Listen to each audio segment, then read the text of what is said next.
All right, gentlemen, this is the second attempt at live streaming lesson 11.8, the surface area and volumes of sphere. So hopefully I'm going to be able to upload this content to YouTube for you guys to be viewing. First thing is we're going to just discuss what the surface area of a sphere is. Surface of a sphere has a formula, which is going to be 4 times pi r squared. And this is actually a relatively straightforward formula to navigate because we're only concerned with one variable, being r, the radius. Now, what is that radius of? Let's actually go ahead and take a look at a sphere, and we'll talk about constructing a sphere. First of all, you're going to take your compass and you're going to construct a circle. From that circle, there's going to be a center for what you guys are probably going to consider the most orb-like or spherical of things. You guys think of course, like an orange, which really isn't a sphere. It's an ellipsoid, is how it would be described. It's not perfectly spherical, right? You can't describe something, for example, like a circle that has some sort of like imperfections and so forth, right? My software fixes that so that it's an actual circle, which is why it's important for us to utilize a compass. Moreover, this thing's kind of like the core, like as if we were using like the core of the Earth, assuming again that the Earth is a sphere, which it is not. No, this is not me espousing some sort of ignorant flat Earth sort of theories, which I cannot believe anybody in the 21st century believes that sort of thing. Moreover, what the issue is here, okay, there we go.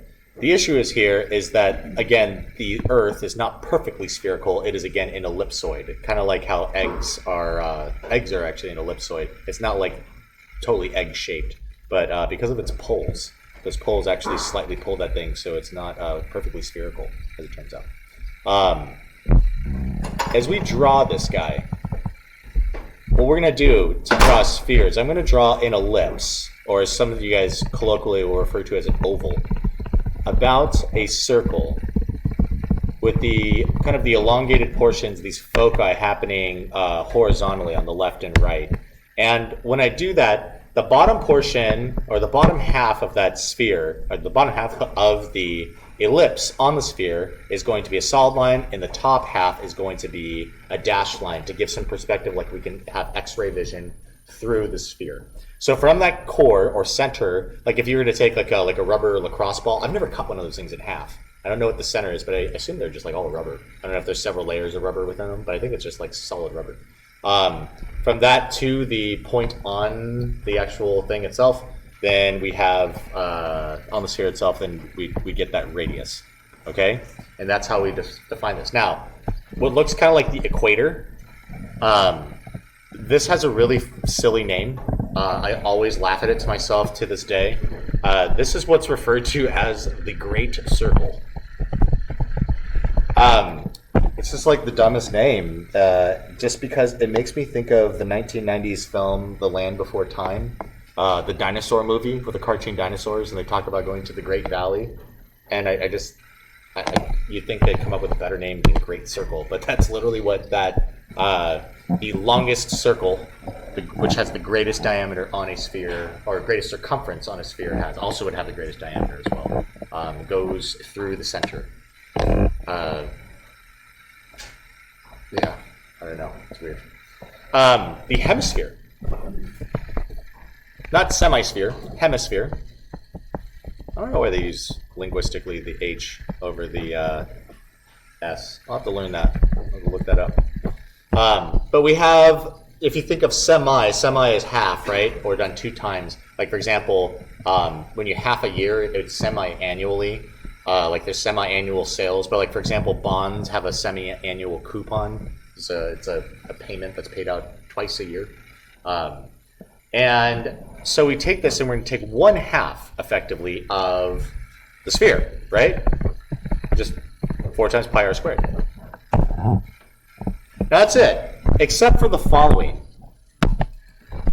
So half of 4 pi r squared is 2 pi r squared, simply put. But gentlemen, I want you to consider this. If you were to half a lacrosse ball, or something where I'm going to have a solid base on the other side, there's no volume there's no volume that's lost, but you're not accounting for the bottom base of the surface area. I want you to consider, like in class, I have there are these plastic shells that I have that represent three-dimensional solids, right? I've shown you guys the one with like the hexagonal prism or like the cone. You can do the same thing with, I have one of those with the sphere, but you have to imagine there's a circular base. So I have to add back on this circle, right? Otherwise, like if you consider you cut planet Earth in half, it's like it'd be like a hollow shell. And that's just not the case. So you have to add back on pi r squared, right? You have to add on that circular base. So that this would be like the domed portion, and this would be like the based portion.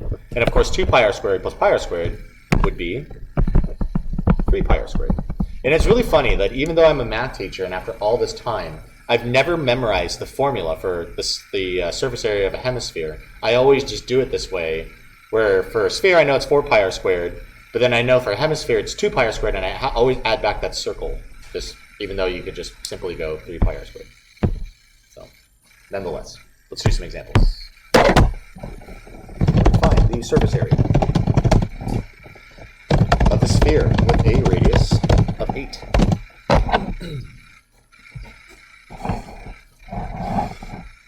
Are you on Snapchat right now? Stop. My apologies, video watchers. I'm trying to live stream this content right now in the middle of class, and I have a student who might be getting a detention because he's playing video games rather than anything else right now. The surface area with a radius of 8, we're going to employ our formula. The surface area, of course, is equal to pi times, 4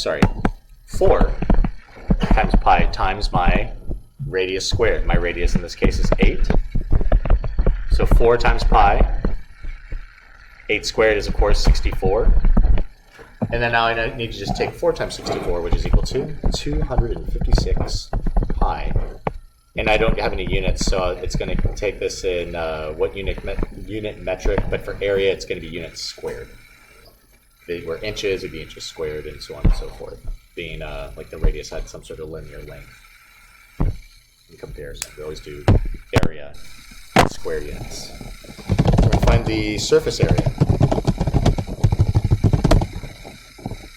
of the sphere with a great circle that has a circumference that's equal to 12 pi.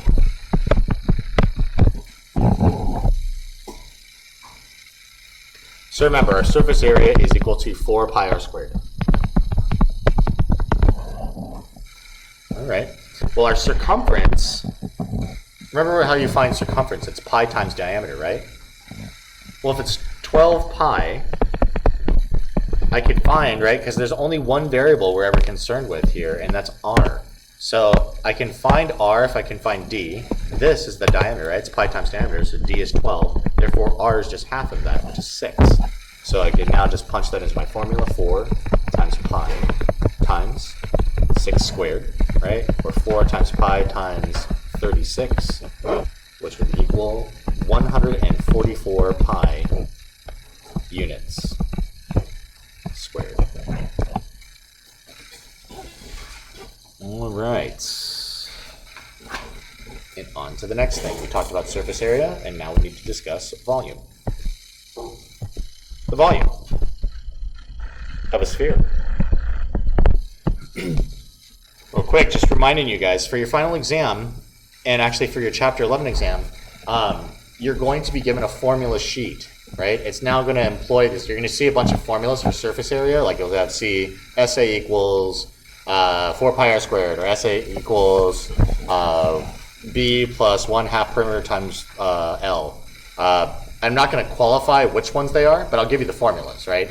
So you'll have to remember, oh, that's the one for sphere, oh, that's the one for cone, and so on and so forth. But I'll give you all those formulas. I'll give you the one, right, I'll give you area of a circle, give you area of a square, area of a triangle, all that will be written down for you. Just, I won't give you this portion, like what it actually refers to. For a sphere, again, it's pretty straightforward in that it's 4/3 pi times the radius cubed. If you'd like some further explanation on how this is, this formula is derived, your textbook, I believe, has some diagrams that get into the derivation of this. We're in our last lesson. I'm trying not to overcomplicate this at the end of the semester and employing a formula that's pretty straightforward in that we're only concerned with one variable here. But again, I know some of you guys, it's important to you, as deriving formulas and proofs are very important for the entire course. And I offer you guys the opportunity to go take a look in your textbook at that section. We're going to do an example right away.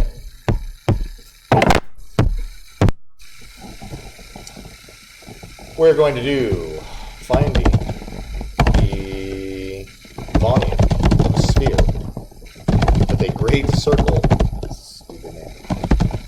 where the d is equal to, the diameter is equal to 3 of that great circle.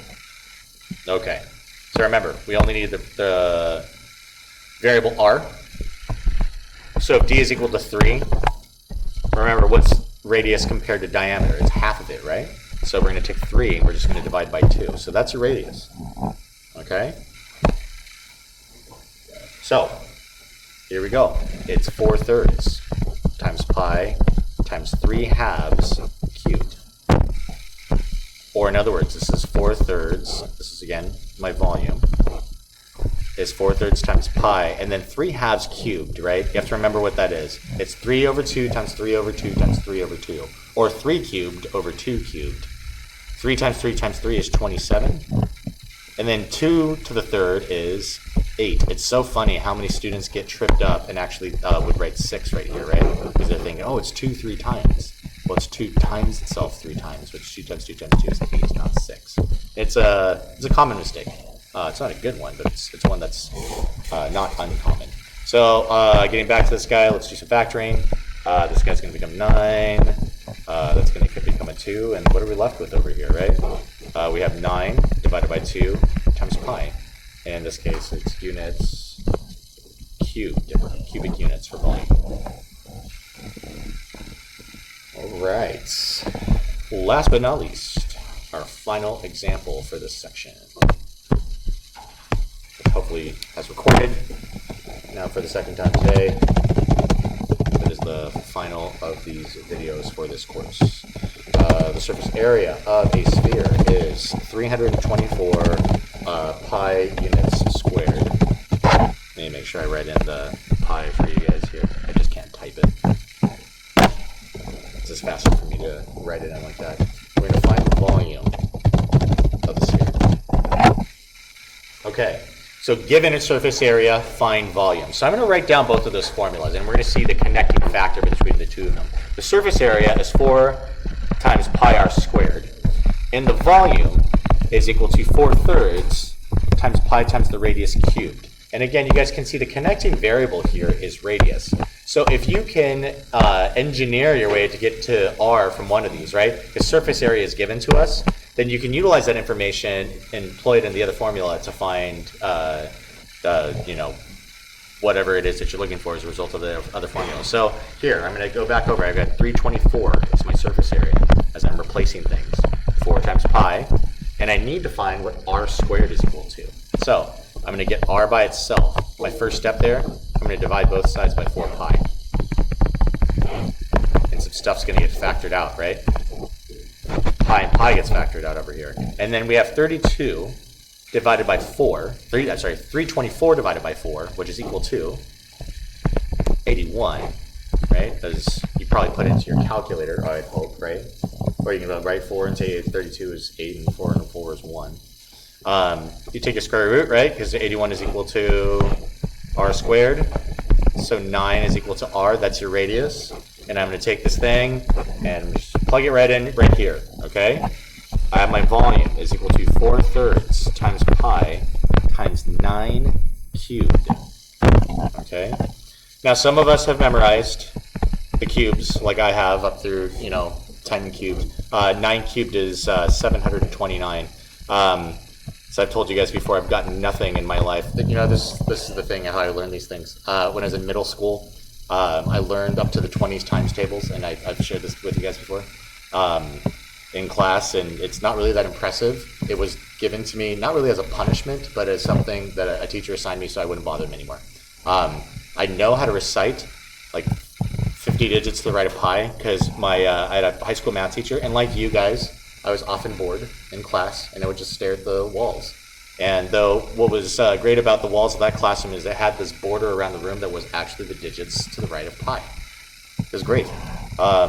Gave me something to do and learn during class. So, it's confession's over, I guess. Nobody really cares. 729 divided by 3 will be 243 when you punch it into your calculator. All right, and I multiply that times 4 pi, giving me 972 pi. And of course, my units here are going to be cubed because that is the volume that I just solved for. So that's all we got here. If you have any questions, of course, come see me during my office hours, and good luck on the assignments.